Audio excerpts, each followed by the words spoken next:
In today's video, I'm going to teach you how to reset your IKEA dishwasher. If your IKEA dishwasher isn't functioning as expected, a reset might be just what it needs. Many IKEA dishwashers are manufactured by major brands like Whirlpool or Electrolux, which means their resetting methods are often similar. Let's dive into the steps you need to take to get your dishwasher back to working smoothly. First, you'll want to turn off the dishwasher. This is a crucial step to ensure it's properly powered down before any reset attempts. You can do this by pressing the power button to switch it off.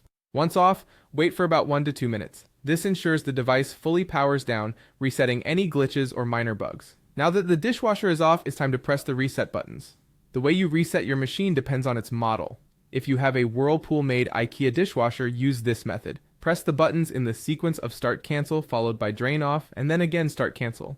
Wait patiently after pressing these buttons as the dishwasher begins to drain and it should beep.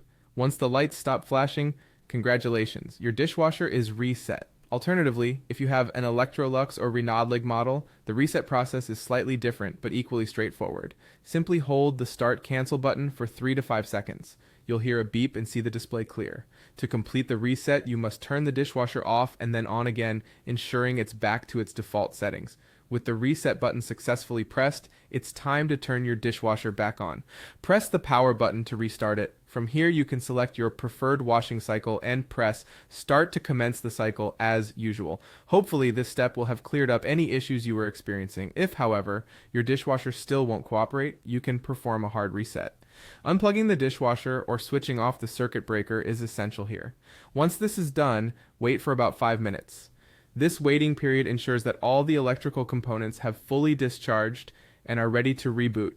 After 5 minutes, plug it back in or restore the power, then turn the dishwasher on again. Now let's go over a few pro tips to ensure your dishwasher functions without a hitch in the future. Firstly, always ensure the door is fully closed before you start any cycle, as slightly ajar doors might prevent the dishwasher from working properly. If your machine keeps beeping or displaying error codes, consult the user manual for your specific model. These guides often contain helpful troubleshooting references. Some common issues, like a stuck cycle or sensor glitch, can often be resolved with a simple reset. And there you have it. By following these steps, you should have your IKEA dishwasher up and running smoothly again. Thank you for watching, and I hope you found this guide helpful. If you did, feel free to like and subscribe for more useful appliance tips and tricks.